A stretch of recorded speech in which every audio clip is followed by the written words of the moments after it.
Hi, how are you? I was thinking, you can really tell a lot about a person by how they feel about Fridays. Like you can tell how hard they work. Because, for me, having been in the service industry for a long time, Friday's like a hard day, like all the office people come in and they're like really intense and picky and like, oddly specific. And they'll send food back and they'll complain and you're just like, you couldn't microwave a chicken tender, but whatever.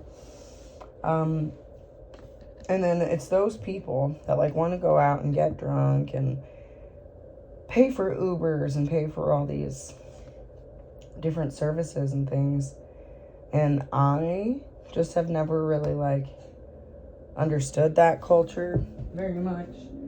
I've like worked, in establishments where they were my customers. And yeah, it's weird when your customers are like people you don't really like. Most of the time, waiting tables in Sedona, I really enjoyed most of my customers. They were really cool. Like, they had good energy. They felt good. And they were from all over. And that's what's so cool about Sedona. You get to meet all kinds of different people. So it was really easy for me to not be biased about anybody being from any specific area, because you might meet one cool person from France and then meet another asshole person from France, so you're like, oh god. That's just life. But yeah, it's crazy how other people view Fridays. Yeah, because I've always worked Fridays, so I usually like kind of dread Friday. I think the same way most people feel about Monday, I feel about Friday. Because on Monday, people are just so intense. There's no way around it. But it's those same people that are really happy on Friday. So, yeah, it's food for thought. I need to call my mom back because I need to talk to her. But to try to finish this thought, Fridays are a really hard day if you're in the service industry because people are so intense. I've worked the weekends for years, and I'm honestly like, I'm like so relieved that I don't have to work. And I just get to see these people online now and be like, oh my god, like, hi baby, hi baby, hi baby, hi baby, jewelry. We're putting your hair up. We don't have any jewelry. I put in some cool new earrings. But yeah, people just expecting to go out on Friday and Saturday and Sunday. It just, I guess it's been easy for me to mature a lot because I've worked on the weekends. And most people who are like, hooray, the weekend, you're like, oh.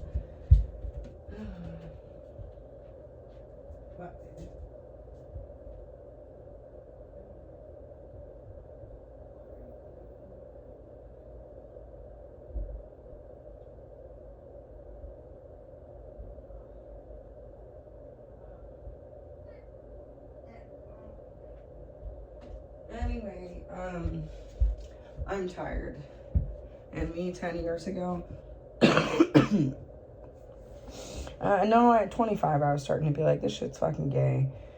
Because it, like, literally was, gay. A lot of, like, people making connections, which I don't really care either way. If that's how you are, do whatever you want. But, like, when there's always this, like, pressure for you to get involved, and you're like, oh, That's not my thing. Like, I politely decline. People get so fucking mad at you. At least that's something I've dealt with in my personal life.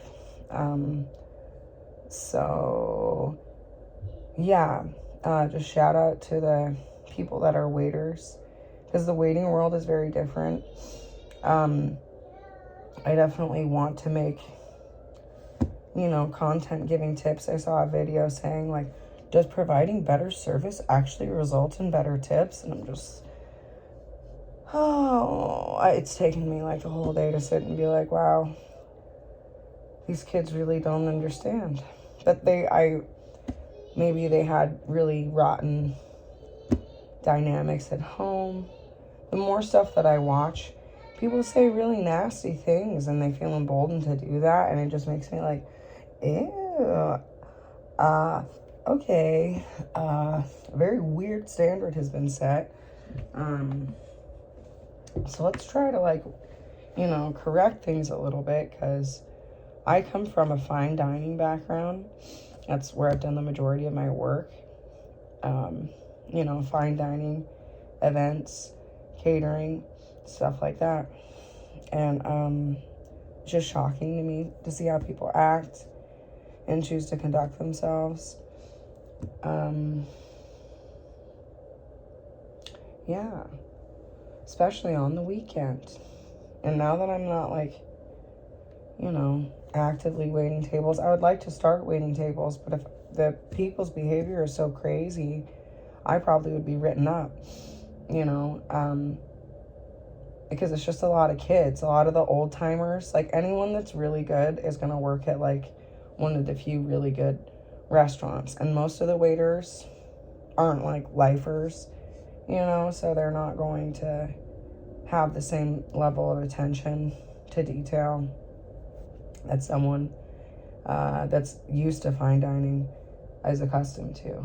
So I don't know if people have an interest in that.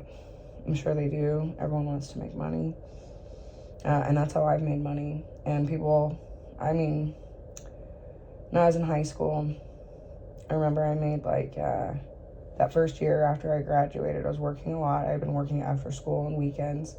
And I started working full-time, and way more than full-time. I just worked whenever, because I like money. I was like, okay, cool. Yeah, I'm free. What else am I doing? And I made more money than my mom. And my mom, with her master's at that time, she had made $50,000. So I was like, haha, I'm winning at life. I fucking rule. And then I made double the next year. And I worked a lot. I had to cut back. I was like, I can't do this. I don't need to do this. But I bought a car. I had some money saved. Life was good. And I just assumed that I'd be able to replicate that same thing in any other city. And I suppose that you can, but I added alcoholism into the mix, and me going to college. And I was a really good student, but I wasn't a good drinker. And the two didn't go well. And I think a lot of students might struggle with that, because there's so much pressure to drink. There's so much of this performative nature of your 20s of proving you're a good person, or proving you're a bad person, or proving you weren't raised really rich, or proving that you were raised really, really rich. It just depends on who you end up hanging out with. And yeah, everyone has a totally different story.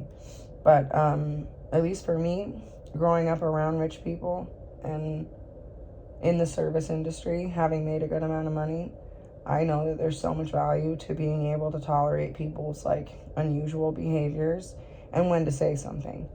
Because there's some stuff that's just being nitpicky, and there's other stuff that's really important that other people probably struggle with, but because they haven't seen, it all just comes down to all of us just reading comments, and basing our subjective reality on what other people are thinking and saying, because we don't really kick it with as many people when you're in school.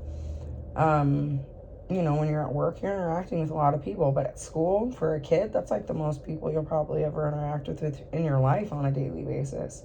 So, yeah, it's just crazy for me to think about people wanting to homeschool their kids for any reason. It's just like, whoa. Anyway, but yeah, waiting tables, I think that's something I'm going to try doing. I want to make content about reading, but at this point, I need to be spending like that time with my own child. I know there's lots of resources to teach people how to read on here. And when I get to that point with my own, you know, daughter, I potentially will share that, but I can't really rush that process. But I'm willing to look into it, because I struggled to read as a kid. It was really hard for me to learn. And I think as an adult, it probably would be, you know, just as hard, but you're an adult, so you're like, oh shit. You know, you just don't recognize anything. And then once you do, you're like, oh, that means something. All that goes together and it means something. So, yeah, I don't know. Language is pretty trippy. And so is reading. Like, reading is you understanding a language, which is a really hard barometer for most people to understand, because you can hear it and even speak it and feel like you understand it, but can you write it? And can you read it? That's how it's tested. So, yeah, I hope that this makes sense. I do my best to try to, like, consolidate a lot of thoughts into some kind of cohesive idea. I'm really tired. I'm really fucking hungry. I have a sore throat. I don't know why women have to explain this stuff. I don't really like doing disclaimers. I think that's, like, lame. And if people need a disclaimer, like,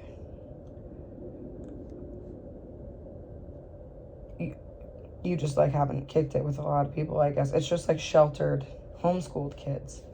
And they have really weird opinions because they haven't really been around that many people. So anyone they meet, they're like, whoa, you're weird. And look, my hair is, like, standing whatever. I am pretty weird, I'll give you that. But I'm, like, not any more weird than, like, the most average person. That's what my friends have always roasted me about. They're like, you know, you come across as, like, so mysterious, so strange, so this, so that.